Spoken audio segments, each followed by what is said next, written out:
on nous parle puisque ce sont les élections européennes, on nous parle de l'Union européenne, et on veut à tout prix trouver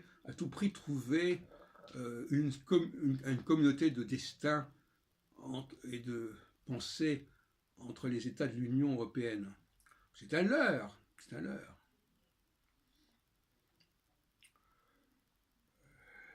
Je suis d'accord avec Nathalie, le projet francophone a une dimension beaucoup plus créatrice que le projet de l'Union européenne.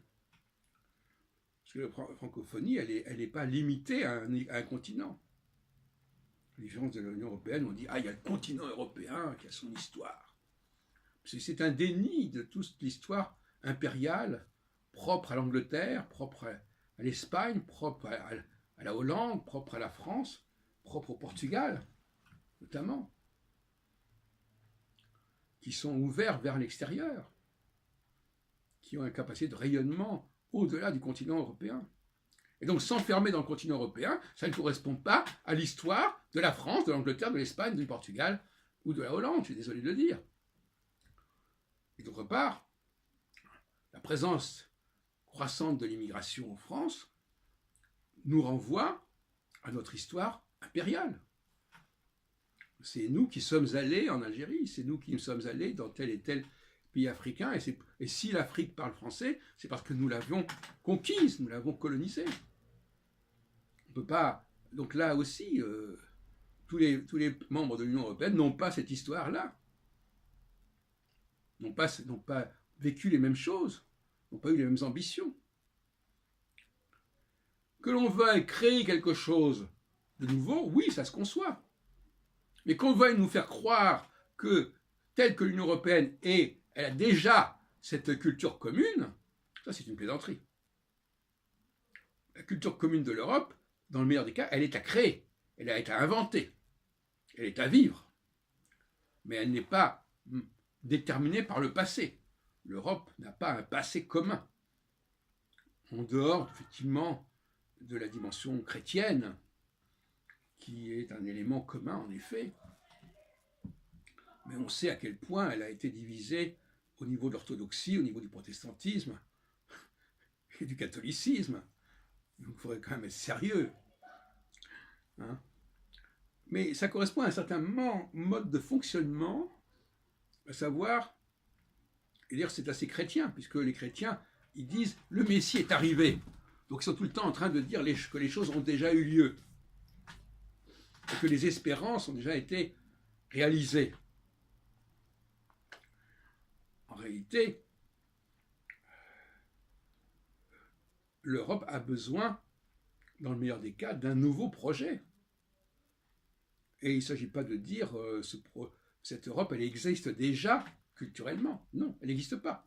Elle est à créer. Et ça a peut-être été l'erreur des Européens de ne pas comprendre qu'ils ne pouvaient pas travailler sur ce qui est déjà acquis. Il fallait travailler sur quelque chose de nouveau.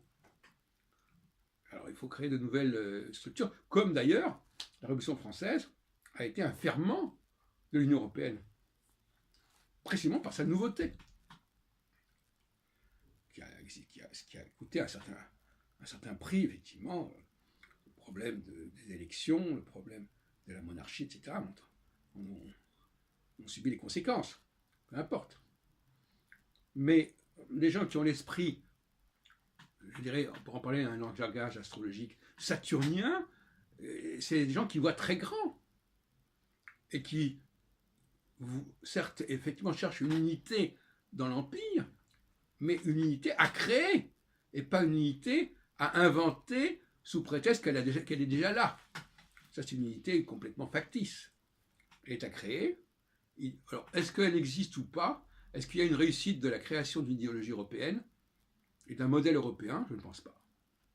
En revanche, quand on fait le bilan au début du XXIe siècle, je dirais avec Jacques Attali qu'effectivement, la francophonie est quelque chose d'extraordinaire. Et cette francophonie, elle ne sonne pas de la même manière que l'Union européenne. C'est pas la même philosophie, c'est pas la même démarche. Cela dit, on pourrait éventuellement envisager que cette francophonie s'installa également en Europe. D'ailleurs, peut-être, il y a le Brexit qui encourage quelque part que le retour du français, parce qu'il n'y a pas de raison qu'on parle l'anglais en Europe, alors que l'Angleterre ne fait pas partie de l'Union européenne, par exemple, c'est en passant. Mais il faut de nouveaux enjeux, l'Empire a une vocation à unifier des choses qui sont extrêmement différentes, précisément en proposant quelque chose de nouveau pour tout le monde. C'est la nouveauté radicale, c'est le défi fondamental qui permet d'unifier.